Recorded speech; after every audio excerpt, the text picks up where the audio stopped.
pour lever le pied. Si tu peux connaître le Seigneur, c'est mieux encore. Ça, c'est le Seigneur. Mais quand la pensée de condamner l'autre arrive, de te rebeller, de te revolter, ça, c'est pas le Seigneur au-dedans de toi. Puisque le Seigneur, c'est au-dedans de nous que nous le trouvons, ce n'est pas hors de nous. Vous devez donc apprendre à discerner maintenant, à développer ce discernement. La pensée là, ça vient du Seigneur ou ça ne vient pas du Seigneur? Comment savoir? Ça condamne ou ça ne condamne pas? Si ça condamne, ce n'est pas du Seigneur. Pourquoi? Parce que le Seigneur ne veut pas que le pécheur meure. N'est-ce pas? Il veut le sauver. Continue la lecture. Au verset 17. Il est écrit dans votre loi que le témoignage de deux hommes est vrai. Je rends témoignage de moi-même et le Père qui m'a envoyé rend témoignage de moi. Donc, dans mon comportement, j'agis en homme de bien. Tu dois agir en homme de bien. Et le Seigneur au-dedans de toi te montre comment il faut faire. Vous comprenez? Dans ton comportement de tous les jours, tu dois rendre témoignage de la vie de Christ qui est en toi. À cause de ta bonne conduite, à cause de tes bonnes œuvres. Vous comprenez? Un de mes enfants qui est au milieu de nous là, disait, ah, là où je suis la formation, il y a un tel qui a parlé de toi. Il y a un tel autre aussi qui a parlé de toi. Il a dit, c'est le blanc qui nous encadre. Il a dit, oui. Et il a dit, non, cet homme-là avait fait pour moi telle chose. Il a dit, oui, ce sont des jeunes que j'encadre, mais je n'en attends rien en retour. Je fais le service que Dieu m'a donné de faire le bien aux autres, c'est tout. Et ces gens-là témoignaient. Est-ce que vous comprenez? J'ai agi selon ce que le Seigneur met dans mon cœur et je le mets à disposition des autres, non pas pour attendre quoi que ce soit. Je suis au service du Seigneur. Et chacun d'entre nous doit être au service du Seigneur en aidant, en agissant vis-à-vis des autres pour apporter un peu de consolation aux autres. Les gens souffrent. Et quand on a un peu consolé, même si les gens sont ingrats, mais au moins pour un instant, ils se sont réjouis, rien que cette joie-là glorifie Dieu. Vous comprenez? Parce que c'est à cause de votre marche, de votre conduite, qu'une personne a été consolée. Même si la personne ne remercie pas Dieu, mais la joie qui est née dans son cœur là, ça glorifie Dieu. Et c'est compté pour vous dans les lieux célestes. Vous comprenez? Continuez la lecture. Au verset 19. Ils lui dirent donc, où est ton Père? Jésus répondit, vous ne connaissez ni moi ni mon Père. Si vous me connaissiez, vous connaîtriez aussi mon Père. Jésus dit ces paroles, enseignant dans le temple, au lieu où était le trésor. Et personne ne le saisit, parce que son heure n'était pas encore venue. On va d'abord s'arrêter là. Donc le Seigneur nous fait la démonstration de la vie spirituelle dans chacun d'entre nous, ce qu'elle doit devenir. Ce que cette vie-là, notre vie doit devenir, nous devons être semblables à Christ. Croître au fur et à mesure que les jours passent et non pas diminuer. Souvent, les gens fonctionnent en yo-yo, ils montent, ils descendent, ils montent, ils descendent, mais en moyenne, tu restes constant. Tu ne grandis pas puisque tu fais ça. Mais nous devons maintenant apprendre à monter un palier, mais il faut viser le palier au-dessus et non pas redescendre. Et recommencer. Vous comprenez?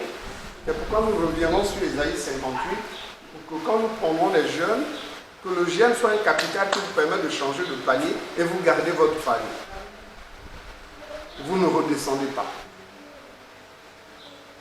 Vous comprenez? Il faut tenir ferme après avoir tout surmonté. Hein? Éphésiens chapitre 6, les âmes spirituelles. Il faut tenir ferme, rester debout, après avoir tout surmonté. Mais ça, c'est les enfants de Dieu. On donne le signe. Le dimanche, il monte. En semaine, il descend. Le dimanche, il monte. En semaine, il descend. Il fait le jeûne, il monte. Quand le jeûne est fini, il redescend. Non. Le Seigneur dit, tu es comme une feuille ballottée par le vent. Tu es instable. Donc nous devons apprendre à développer en nous une nature stable. Donc quand vous lisez, quand nous lisons ce qui concerne la vie terrestre de Jésus-Christ, nous devons nous mirer dans cette vie-là et rechercher, mais où est-ce que j'en suis? Nous devons ressembler à ça. Jésus-Christ est dans la tourmente, il reste calme. On va lire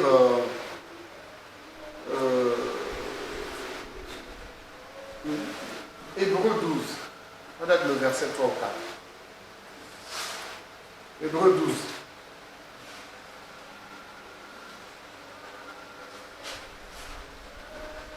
Allez à partir du verset 1 d'ailleurs. Hébreux 12 à partir du verset 1, il est dit. Nous donc aussi, puisque nous sommes environnés d'une si grande nuée de témoins, rejetons tout fardeau et le péché qui nous enveloppe si facilement. On reviendra sur le péché qui nous enveloppe si facilement. Nous y reviendrons. Notez ce passage, ce petit passage-là. Oui. Et courons avec persévérance dans la carrière qui nous est ouverte. Donc le courant là, c'est ce que je suis en train de vous dire. Vous montez, vous devez continuer à monter. C'est ça le courant. Vous comprenez? Au lieu de fonctionner en yo-yo, non, nous devons grandir. C'est ça, courir en question. Ensuite, ayons les regards sur Jésus. Donc, identifions-nous à Jésus-Christ. Oui. Le chef et le consommateur de la foi. Qui a été le modèle parfait de la foi, de l'exercice de la foi. Qui, en vue de la joie qui lui était réservée, lui, il voyait la joie qui lui était réservée. Il voyait un but heureux. Il y avait une grande joie qui l'attendait. À cause de cette joie-là, oui, a souffert la croix. Il s'est laissé crucifier.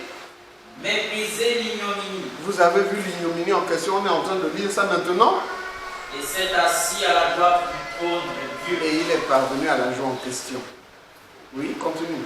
Considérez en effet. Voilà, c'est ce passage-là. Celui qui a supporté contre sa personne une telle opposition de la part des pécheurs. On peut même s'arrêter là. Considérez celui qui a subi une telle opposition de la part des pécheurs. Nous sommes en train de lire l'opposition en question. On envoie des gens pour l'arrêter. Les gens nous questionnent. On vient le tenter. Voilà une prostituée. Maintenant, toi, tu dis quoi? Mais il a surmonté tout ça. Et il n'a pas failli. Vous comprenez? C'est cette nature-là que le Seigneur nous demande de développer, que nous prenions conscience de ça, de la nécessité d'acquérir cette nature et de la laisser prospérer en nous. Vous comprenez? Comme ça, quand vous aurez 70 ans, vous serez comme ayant 40 ans, et quand vous aurez 80 ans, vous serez comme ayant 60 ans, solide. Vous comprenez? Et non pas accablé par toute espèce de maladie ou d'infirmité. Non, le Seigneur vous restaure.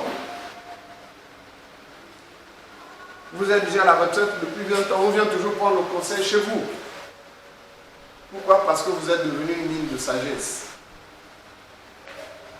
À cause du Seigneur. Que le Seigneur vous bénisse. On va se lever et rendre grâce.